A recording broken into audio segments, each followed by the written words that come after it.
Mientras van buscando en Juan 15, quiero decirles que ya consideramos el poder de nuestras palabras, ¿verdad? Hablamos sobre el poder de nuestras palabras, también meditamos sobre el poder de nuestras actitudes. Considerando 4 aplicaciones que les di la última vez, hablamos de que debemos elegir ser positivos en cuanto a nuestra actitud, debemos bloquear la negatividad, también debemos evitar o cancelar, digamos, toda influencia negativa, sea por los medios o sea por una relación, ¿verdad?, que nos influye negativamente. Y también les di una última aplicación en la cual les recordé que debemos rodearnos de cristianos misericordiosos. Ahora, yo creo que el Espíritu Santo me guió a compartirles sobre el poder de nuestras palabras y el poder de nuestras actitudes, porque estos 2 elementos son cruciales para entender el poder de la oración. Lamentablemente, a veces nosotros hacemos oraciones muy generales a Dios. Señor, bendíceme, Señor, protégeme, Señor, dame un buen día. Esas son buenas oraciones, pero son muy generales. Señor, protege al pastor, qué bueno, pero debemos ser más específicos. ¿Qué es lo que realmente queremos? Porque el cristiano desea lo mejor, no solo para sí mismo, sino también para otros, ¿verdad que sí?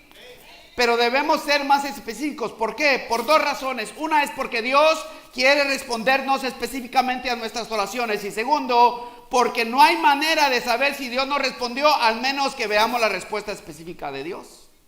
Algunos tienen temor y miedo de pedirle a Dios pensando que Dios no les va a responder. Es posible que haya alguien acá que está diciendo, oh no, yo, pastor, a mí me basta con mi salvación, ¿verdad? No le pido a Dios porque, no sé, me siento, ¿verdad?, tal vez no soy digno. Algunos pueden decir, no soy digno de pedirle a Dios. Otros pueden decir, pues pastor, sabe que mi vida no está tan buena, tan correcta como para acercarme a Dios, ¿verdad? Si apenas levanto mis manos y lo adoro, pero me cuesta pedirle a Dios, ¿verdad? Otras personas tal vez pudieran estar acá diciendo, mira, el Señor me ha respondido una y otra vez, debemos pedirle a Él específicamente. Habrá algunas personas acá que han pedido al Señor cosas específicas y el Señor les ha contestado, ¿sí? Otros están esperando la respuesta de una oración y están confiando y siguen confiando en Dios. Los escritores del Nuevo Testamento, hermanos, usaron 6 palabras ¿verdad?, en el griego, las cuales se traducen al español como orar. En español, ¿verdad?, cuando decimos orar, sabemos que nos referimos a hablar con Dios, ¿verdad que sí?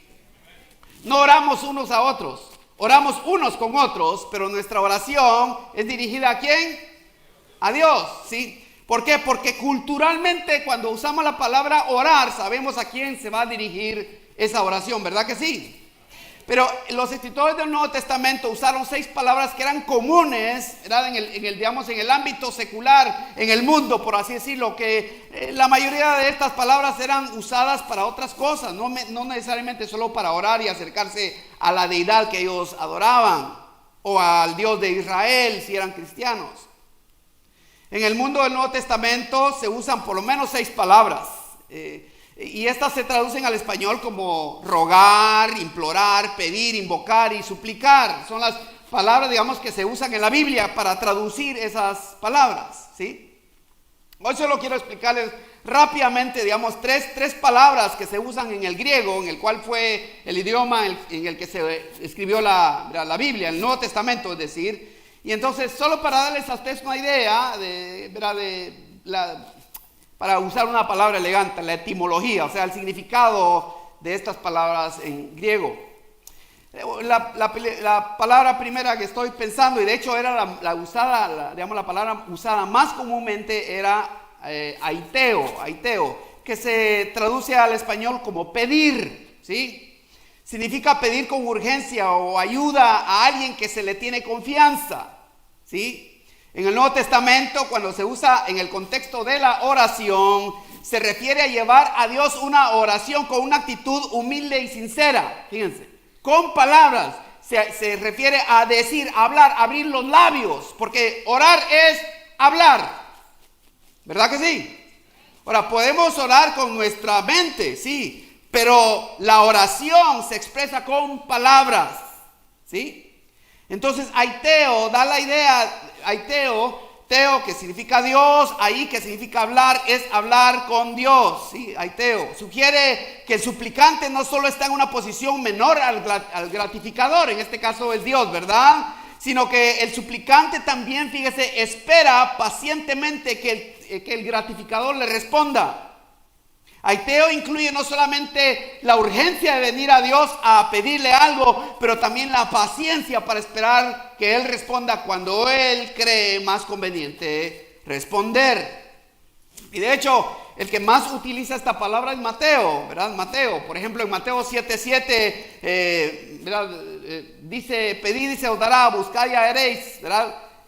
Llamad y se os abrirá, dice la Reina Valera, ¿no es cierto? ¿Ok?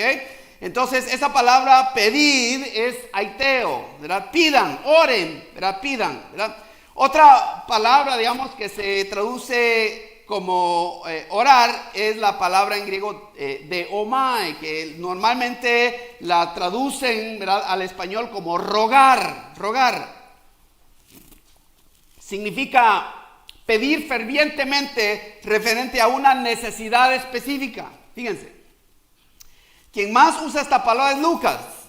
Lucas 5:12, por ejemplo, dice que un leproso le ruega a Jesús que los sane, ¿sí? Le ruega.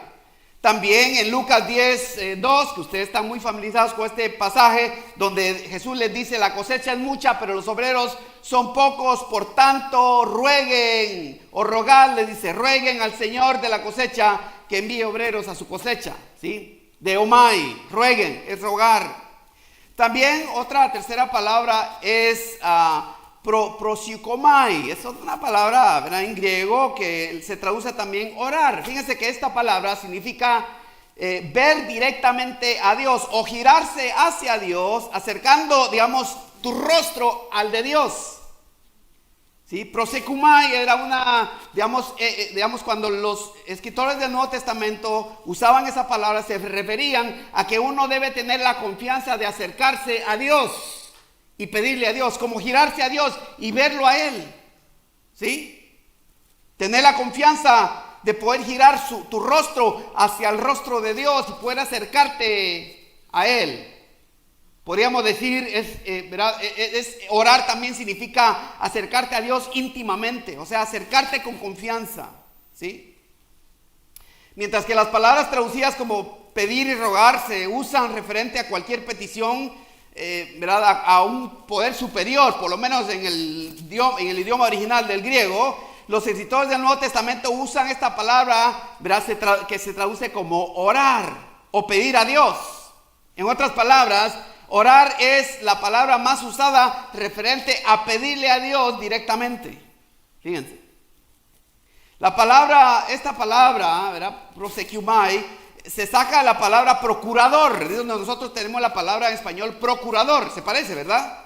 ¿Sí? Procurador, refiriéndose a la persona que tiene autoridad para acercarse al juez y pedirle en contra o a favor de una persona. O sea, es como acercarse al juez ¿verdad?, al juez del cielo y de la tierra y pedirle que dé un fallo a tu favor. Eso significa orar también. Por eso es que muchas veces se escucha, especialmente en los salmos, ¿verdad?, los salmitas decían, hazme justicia o te pido justicia, ¿sí?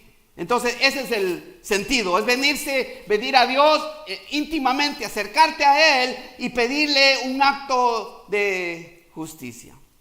Y es por ello que un buen número ¿verdad?, de países latinoamericanos, las personas que comparecen ante un juez los llaman su señoría o señor juez, que viene de esa palabra, ¿verdad? Prosekumai, ¿sí? Señor juez era la palabra que en el mundo griego se usaba para acercarse al juez. De igual manera, esta es la idea de orar. Cuando nosotros oramos, nos acercamos estando conscientes de que Dios es el juez de todo el mundo, ¿verdad que sí? De vivos y muertos. Y que su fallo es único y que nadie lo puede vencer y nadie puede postergar el fallo de Dios. Entonces, al orar significa acercarse a Dios también. Cada vez que le pedimos a Él algo que implica, ¿verdad?, implica de alguna manera decidir entre dos opciones, estamos diciendo al Señor, hazme justicia, ¿sí?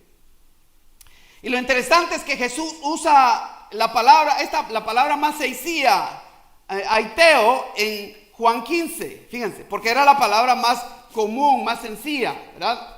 Que usaban en el mundo griego.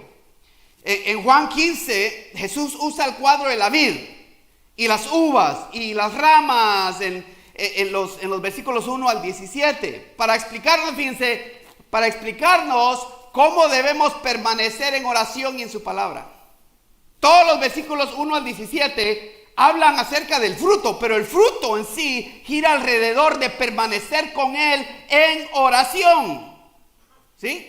Parte del fruto del cristiano no solamente es un carácter probado, sino que el cristiano pueda decir: yo le he pedido a Dios, Dios me ha respondido, y por lo tanto sé que Dios existe y que está a mi favor y que Él responde y me oye.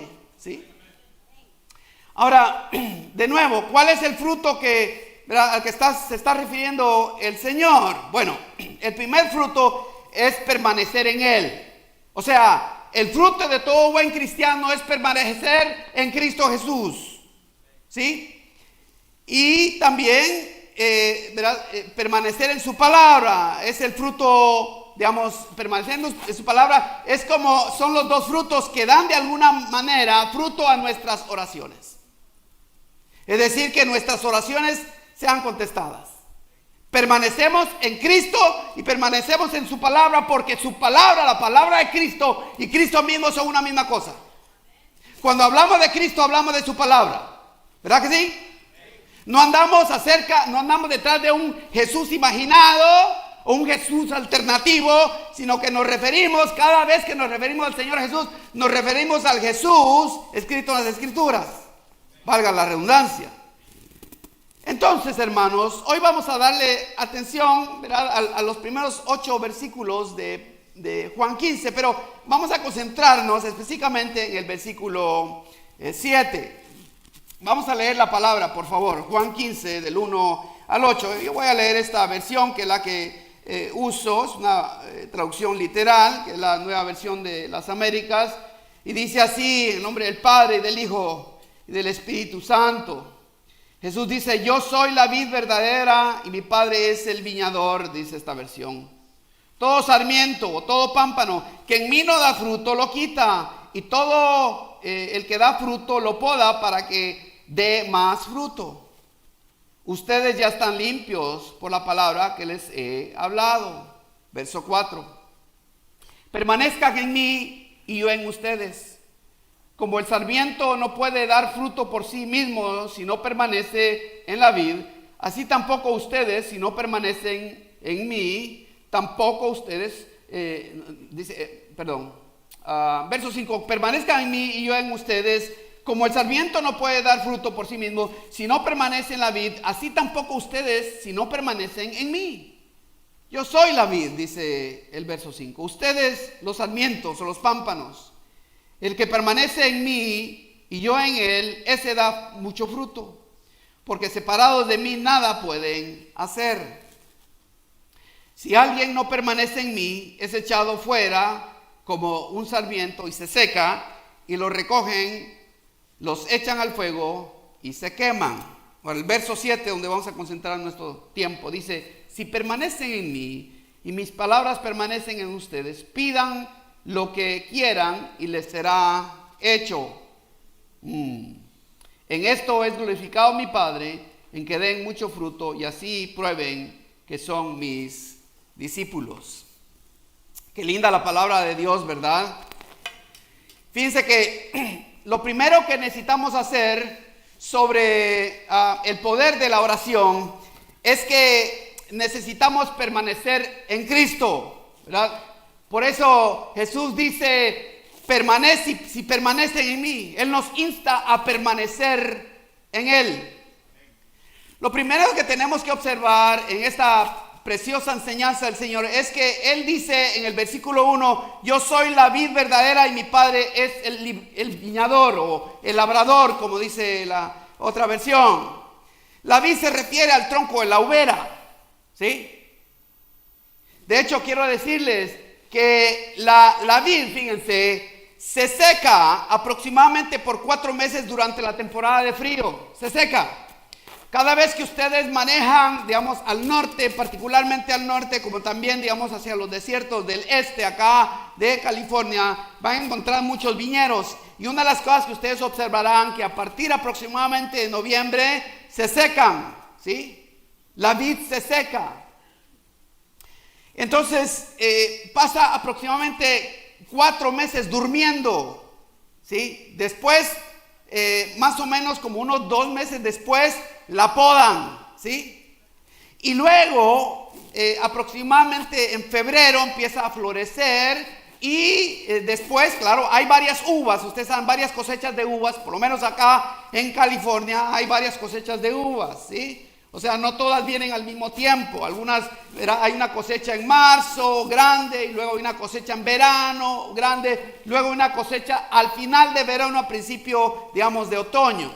Y entonces, ¿qué sucede? Que la vid seca, fíjense, florece y eventualmente da fruto, mucho fruto, ¿sí?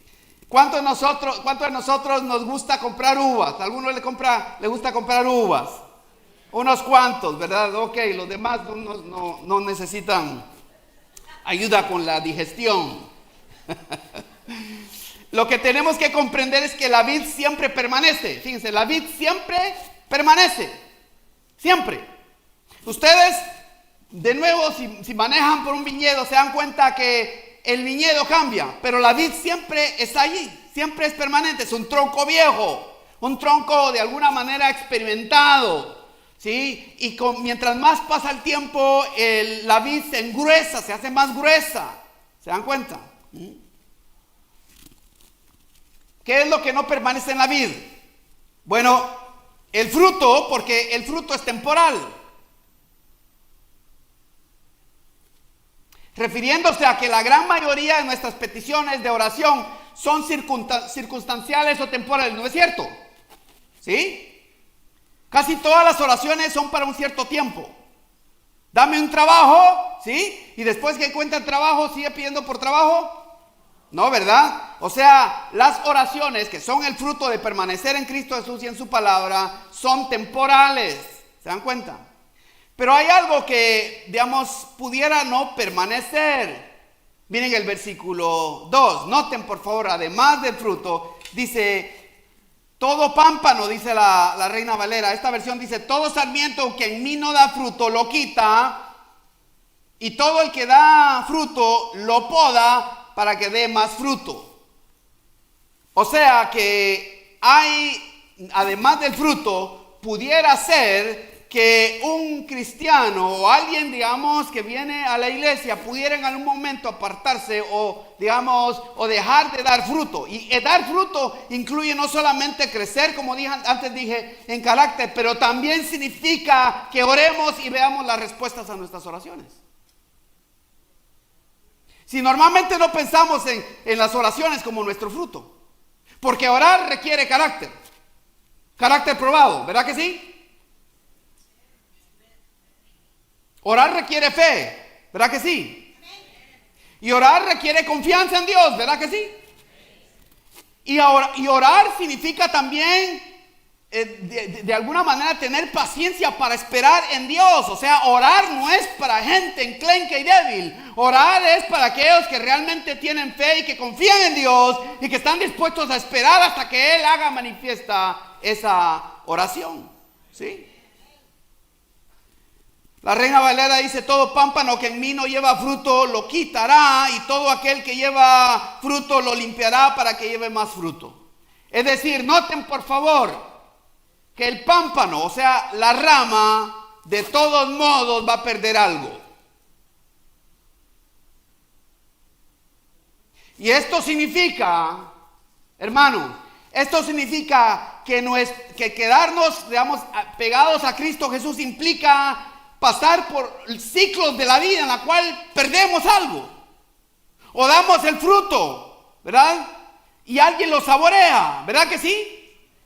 Ustedes que son padres y que todavía tienen hijos en casa salen a trabajar motivados por esos estómagos, ¿verdad que sí? ¿No es cierto?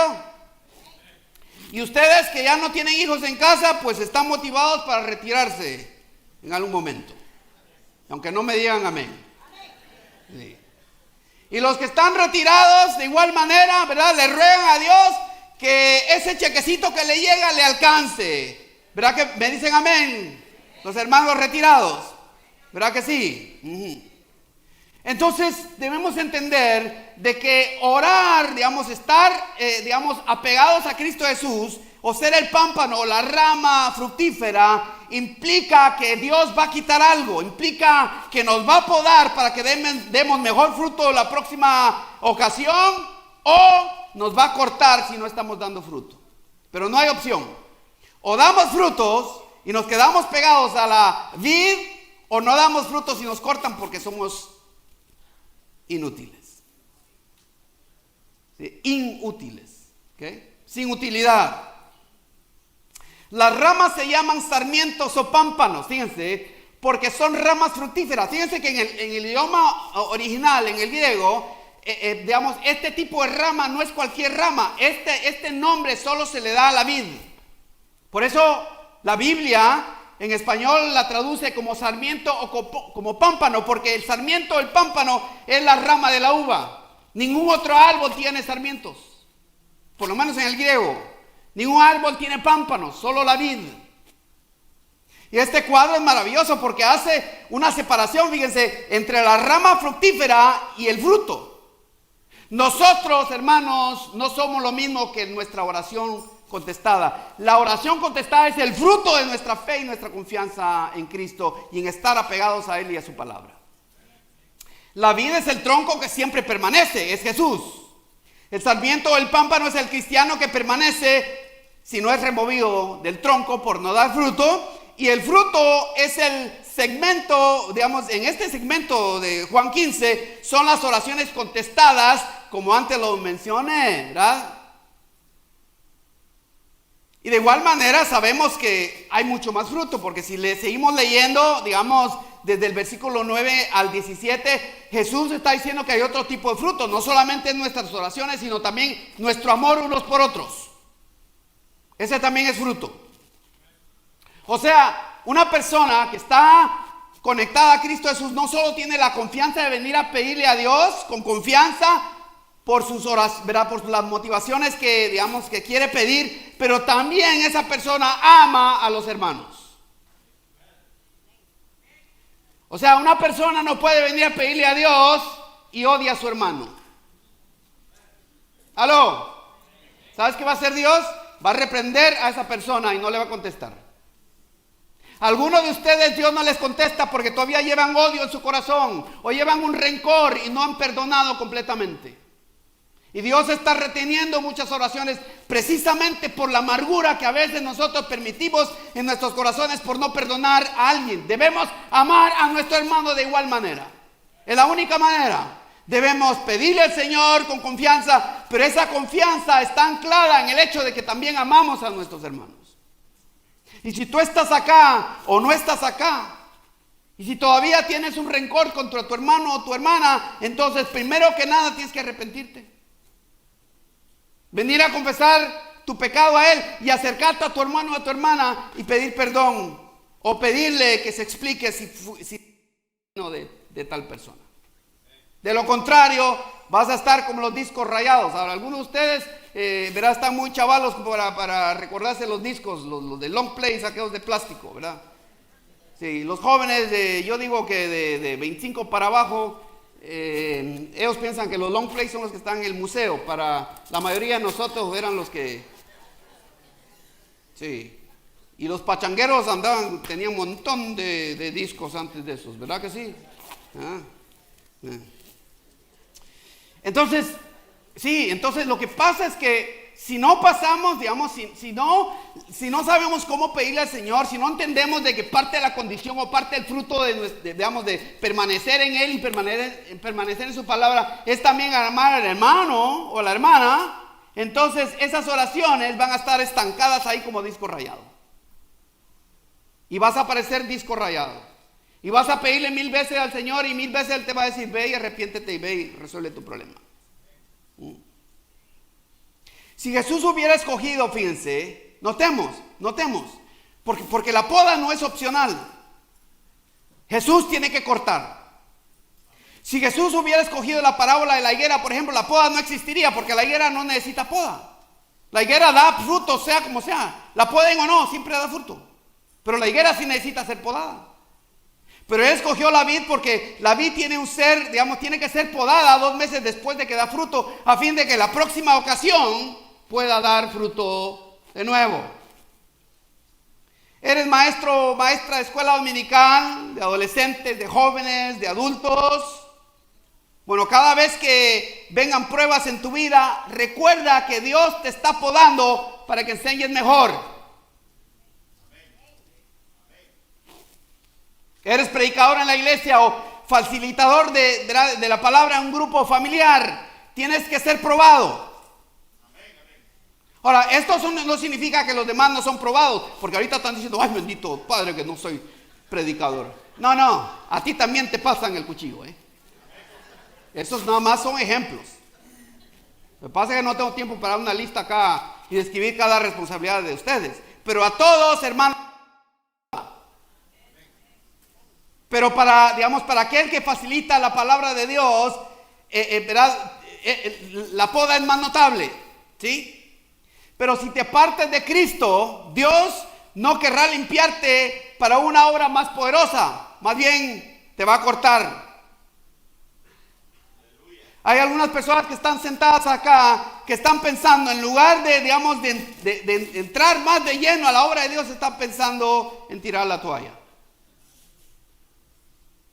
Solo te recuerdo que el viñador corta. Y es mejor que te corte pegado a la viña y no que te corte y te deje secar y luego te echen en el fuego. Y es precisamente en la oración donde está el poder para que Dios siga podando, fíjense, porque solo así podrás tener lo que le pides a Dios. O solo así vas a poder traer a tus amigos a los pies de Cristo Jesús. Tú solo eres la rama, no el tronco que da vida, te recuerdo. Recuerda también que la iluminación de la palabra de Dios viene por el Espíritu Santo, no tú, no de ti. Tú eres el canal de agua bendita que sacia el alma sedienta de toda persona, pero Dios tiene que limpiar el canal para que esa agua llegue purificada al sediento y no sucia por la impureza de tu corazón. Dios tiene que lidiar con nosotros, ¿sí? Y todo esto sucede en la oración. ¿Cuántas veces yo he venido a Dios y le he dicho, Señor, te pido, Padre bendito, por esta situación? Y lo primero que Él me dice, ¿qué? Pero si andas todo sucio, no necesitas un baño, necesitas un car wash, ¿verdad? O sea, necesitas una buena lavada de tu alma. Y en oración uno puede de alguna manera acercarse a Dios y decirle, Señor, tienes razón, ¿verdad? Por esa razón es que primero, ¿verdad?, mostramos nuestro corazón al Señor. Toda oración contestada, hermanos, ¿verdad? Todo fruto deleitable viene porque la rama o el pámpano o el sarmiento permanece en la vid para que el Padre le purifique y que corte, ¿sí? Tal vez estás pasando una prueba o estás saliendo de una prueba, estás a punto de entrar a una prueba. Recuérdate que Dios te está podando a fin de que puedas dar mejor fruto. Ese es el asunto. Cualquier situación que estás pasando ahora, aunque no entiendas todavía el plan de Dios, acuérdate que tu tarea es mantenerte pegado a la vid, porque allí estás seguro. Y aunque Dios te pase el cuchillo, no te preocupes. Todo lo que Él te quite es lo que no necesitas para el resto de tu vida, para que Dios preserve tu alma y que cuando tú vengas a la presencia de Dios, ¿verdad?, puedas pedirle a Él con confianza y Dios te responda. Si nadie puede subirse a este púlpito y convencer al pecador, nadie, ¿verdad? Nadie puede venir acá y convencer al pecador para que se arrepienta, a menos que permanezca en Cristo para que sea limpiado. Ahora, ¿cuál es el secreto para que nuestras oraciones sean contestadas? Bueno, debemos permanecer en Cristo, es el secreto. Es el secreto más conocido para el cristiano. Permanecer significa no ausentarte. Vaya, te doy algo específico, porque a veces están pensando, ¿qué significa permanecer? Bueno, te voy a decir, permanecer significa no ausentarte de la iglesia, como hacen los que pretenden creer, pero su ausencia de la iglesia grita que están perdidos, más perdidos que los perdidos en el espacio. ¿Sí? Permanecer significa siempre, ¿verdad?, estar, ¿verdad?, pidiéndole a Dios que te muestre cómo compartir el mensaje de la cruz con tus amigos. Eso significa permanecer. ¿Sí? Permanecer significa que cada vez que oramos por los diezmos y ofrendas, tú puedes tomar tus diezmos y tus ofrendas y orar juntamente con aquellos que hemos saboreado la generosidad de Dios y hacer lo mismo. ¿Sí? Dar frutos de nuestra permanencia en Él. Tú que no diezmas, ¿quieres que Dios conteste tus oraciones sobre tus finanzas? ¿Deseas que Dios prospere tus finanzas? Entonces aprende a darle a Él. La próxima vez que vengas, no vengas con tus manos vacías. Tráele al Señor el fruto de tu labor. Aprende de alguna manera a confiar en Él específicamente. Y sé que esta es una lección para todos, tanto para aquellos que hemos decidido, ¿verdad?, darle al Señor, pero también para aquellos que tal vez no lo hacen o lo hacen infrecuentemente. Pero parte de permanecer en Cristo es creer de que Él nos ha pedido, que Él ha dado todo y por lo tanto también nos ha pedido darle a Él todo lo que podemos. El Señor Jesús dice que debemos permanecer en Él, pero también nos dice, fíjense, ahí mismo en el verso 7, dice, y mis palabras permanecen en ustedes. Esta es la referencia, ¿verdad?, en el versículo 13. El versículo 3 dice casi lo mismo. Dice, ustedes ya están limpios por la palabra que les he hablado. Hablando a aquellos que ya han estado en Cristo por una temporada. Él dice que aquellos que están cerca de Cristo ya han sido limpiados. Ahora, eso no significa que ya están totalmente limpios. Lo que Cristo está diciendo acá es que en ese momento cuando Jesús les dijo, ustedes ya han sido limpiados, les está diciendo, yo ya los podé para que la próxima vez den fruto. Pero la poda no termina. Anteriormente hablamos de la necesidad que el creyente debe permanecer en Cristo, la rama pegada a la vid, porque es la única manera en que vamos a ver el fruto de nuestras oraciones. Ahora, el Señor nos dice que sus palabras deben permanecer en nosotros, ¿sí? Porque, como antes dije, Jesús y su palabra son lo mismo. No podemos separar a Jesús de sus palabras, tampoco podemos separar las palabras de Jesús. Jesús y sus palabras es lo mismo, es la misma cosa. Hay personas que creen en Jesús, pero no creen en su palabra. Lo tienen como, ¿verdad?, como uno de sus héroes. Qué bonito, ¿verdad? Qué bonito Jesús el judío, qué bonito el maestro, qué bonito habla acerca del amor, pero no le obedecen. O sea, creen en otro Jesús, pero ese no es el Jesús de la Biblia. El Jesús de la Biblia ama, pero también poda. ¿Sí? Usa, pero también purifica. ¿Sí? Por eso el que salmista pregunta al joven, en el Salmo 119, dice, ¿con qué limpiará el joven su camino? Y luego responde, ¿verdad? Responde la pregunta, dice, con guardar su palabra, con guardar tu palabra. ¿Sí? Un tiempo después que el joven ha atesorado la palabra de Dios y ha madurado en su fe, entonces dice en el versículo 11, fíjense, dice, en mi corazón he guardado tus dichos para no pecar contra ti. ¿A qué se refiere esto? ¿A qué se refiere esto? Sí, su palabra, pero ¿a qué específicamente se refiere esto? A memorizar la palabra de Dios. Porque esto significaba para el judío. Atesorar la palabra en el corazón significaba memorizar la palabra de Dios. ¿Cuándo fue la última vez que te memorizaste un versículo? Algunos que ni siquiera saben cuántos libros en la Biblia hay. ¿Cuántos libros hay en la Biblia? No. Ok. Son 66 libros para los que no sabían. ¿Sí? Ajá. ¿No saben ni siquiera cuántos evangelios hay? Ah, ok. Muy bien. ¿Sí? Necesitamos memorizar la palabra de Dios. ¿Por qué? Porque cada vez que vemos una situación, hermanos, como voy a terminar, ¿verdad?, en un momentito, les voy a recordar que la palabra es sumamente útil en cuanto a la oración. Por otro lado, ¿verdad? El creyente adulto le dice en el versículo 18, noten, le dice, abre mis ojos y miraré la maravilla de tu ley. Está hablando de la palabra. Nosotros, hermanos, le pedimos, Señor, cada vez que abrimos la Biblia, miren, cada vez que leemos la Biblia, cada vez que le quitamos el polvo a la Biblia, ¿aló? ¿Sí?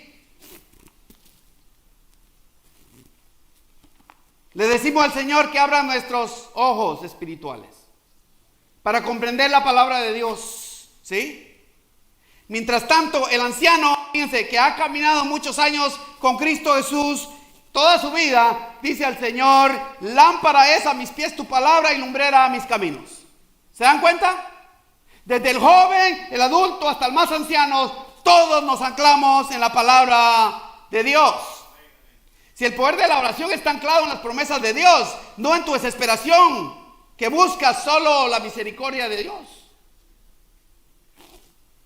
No hay nada de malo pedirle misericordia a Dios, pero sí, mira, si no conoces las promesas de Dios, tus oraciones siempre estarán en torno a tus dificultades y no a lo que Dios ha prometido. Siempre tus oraciones van a ser, ay, me duele el zapato, ay, me duele aquí, me duele allá, ay, siento. Van a ser siempre, digamos, gritos de dolor, en lugar de proclamar las promesas de Dios.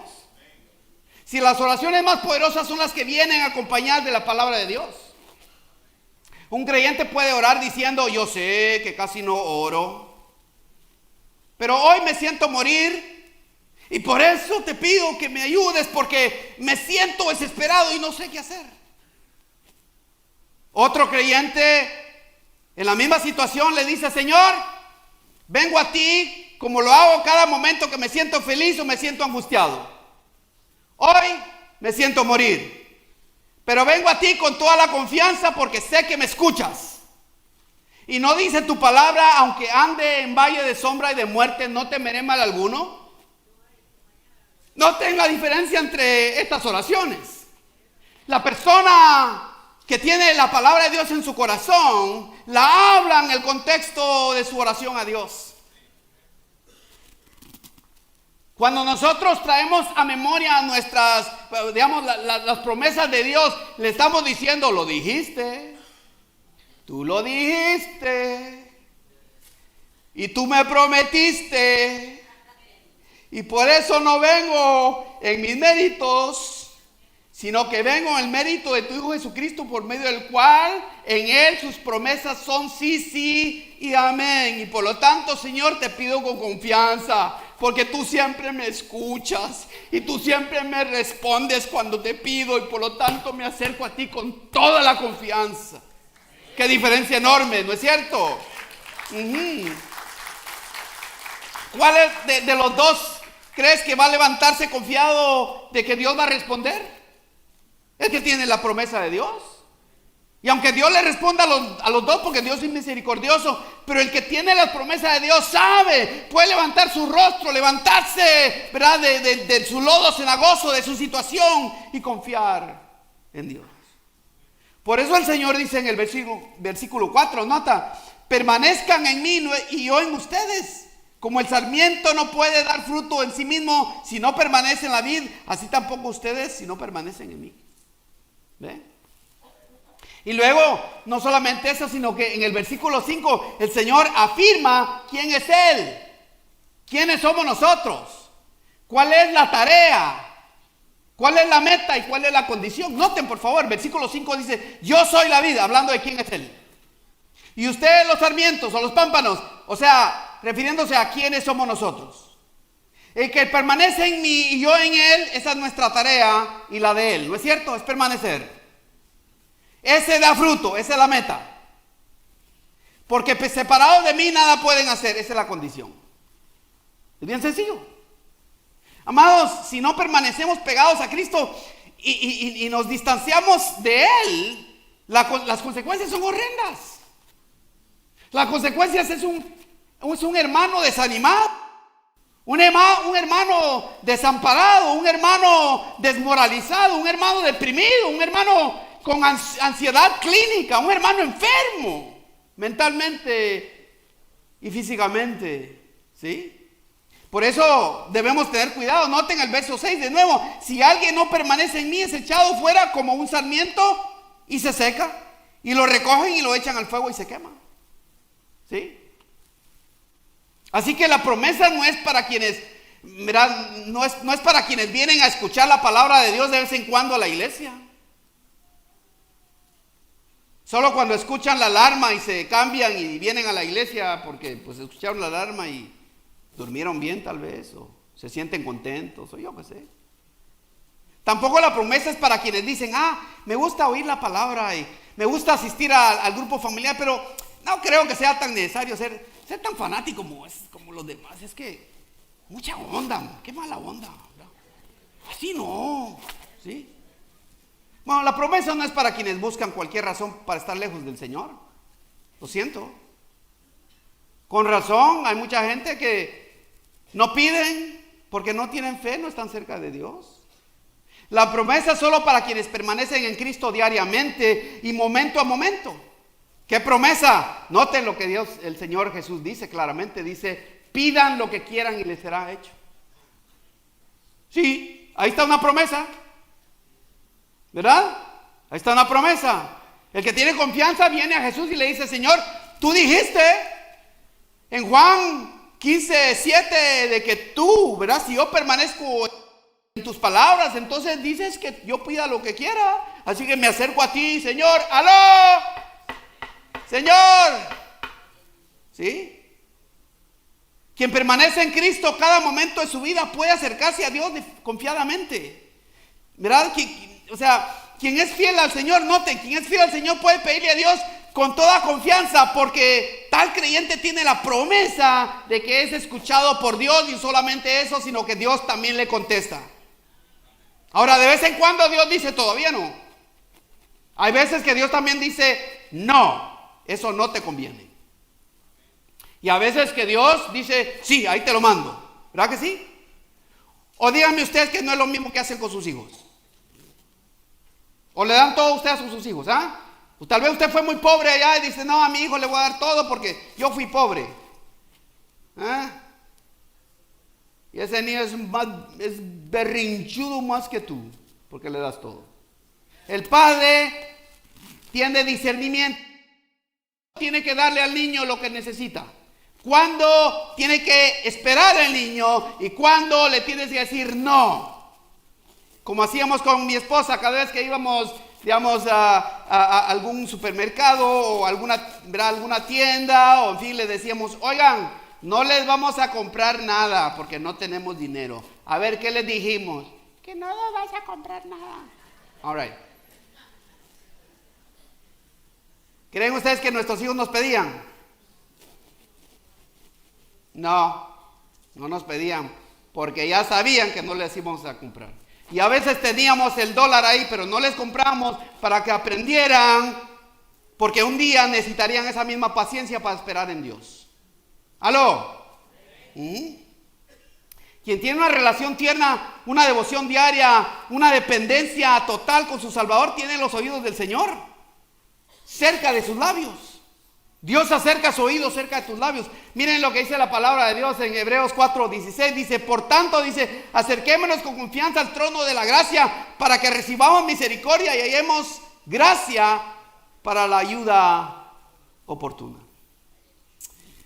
Antes de llamar al grupo, quiero compartirles algo muy importante. La mayoría de ustedes saben que en la madrugada del 27 de enero del 2022, fue un jueves por cierto, me levanté con un temblor horrendo en mis pies y los pies los sentía fríos, las manos las sentía frías. Entonces me levanté y fui, ¿verdad?, al baño y pedí al Señor, Señor, qué raro, me siento raro. Padre, ayúdame. Mira que tengo las manos heladas y los pies helados y me estoy tambaleando. ¿Qué me está pasando? ¿Sí? Señor, ayúdame. Y miren, en ese instante se me normalizó el cuerpo. No les miento, todo, o sea, como que sí. Y me sentí, de hecho, me costaba hasta respirar y empecé a respirar. Y miren, como a las 2, 3 de la mañana. Me fui de regreso a la cama, me dormí, ¿sí? Y entonces la alarma me despertó antes de las 6 de la mañana para conectarme al devocional que ese día iba a ser dirigido por la hermana Lucy Ochoa. Y entonces me levanté y cuando me levanté, en cuanto me sentí, hermanos, todo me giró, me dio vueltas todo.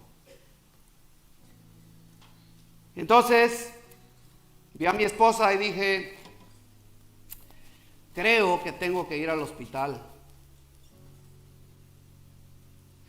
Me levanté, me cambié, me lavé los dientes, calmado, tranquilo, y le dije, no me siento bien, tengo que ir al hospital. No le dije nada más. Ahora, noten por favor, no es que yo estaba haciendo el señor machito, no era eso. ¿Ok? Es que ella tenía que ir a trabajar ese día. Me subí al auto, manejé, no recuerdo, hermanos, no tengo memoria cómo llegué al hospital, soy franco, no recuerdo. Solo recuerdo que llegué, solo me acuerdo, tengo conciencia de que estaba en el mostrador diciéndoles, literalmente les dije, me siento morir. Y de ahí ya no me acuerdo. ¿Saben qué me acuerdo?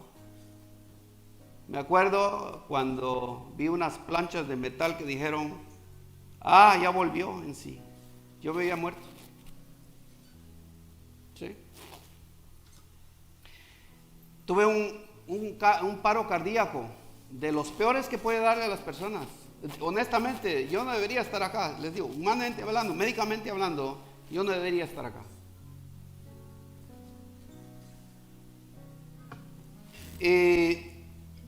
Recuerdo que, hermano, realmente el dolor era tan fuerte que no recuerdo cuándo me cortaron, cuándo me metieron esas tripas, cuándo, no recuerdo, hermano, no recuerdo, solo recuerdo que me ardía un poquito, pero no era tanto comparado al dolor que yo estaba sintiendo. No me dolió el brazo, porque uno normalmente piensa, cuando me duele el brazo, entonces del corazón. No, hermano, a mí no me dolió el brazo, lo tenía bien fuerte, sí, igual. Y por eso, claro, ustedes saben, yo pensaba, esto no puede ser el corazón, no me dolió el brazo. Hermanos, ese jueves y viernes, me pusieron 5 anillos. Ustedes saben que el corazón solo tiene espacio para 6. Yo tengo 5 ya. Bueno, aparte de este, que es el que estoy casado, pero mi corazoncito tiene 5 anillos, y tiene que trabajar más arduamente de ahora, o sea, por el peso.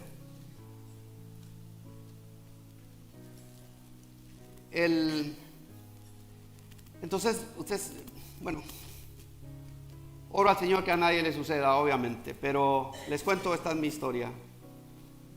Y tenía, pues, saben, un monitor que le meten a uno en el corazón para ver si todo está fluyendo, si tiene el oxígeno correcto, y además de eso tenía un aparato, era como una bomba que le ayudaba al corazón porque mi corazón estaba tan débil, ¿sí?, que no podía funcionar solo. Entonces me pusieron como una bomba, ¿sí?, algo que bombeaba la sangre para ayudarle al corazón.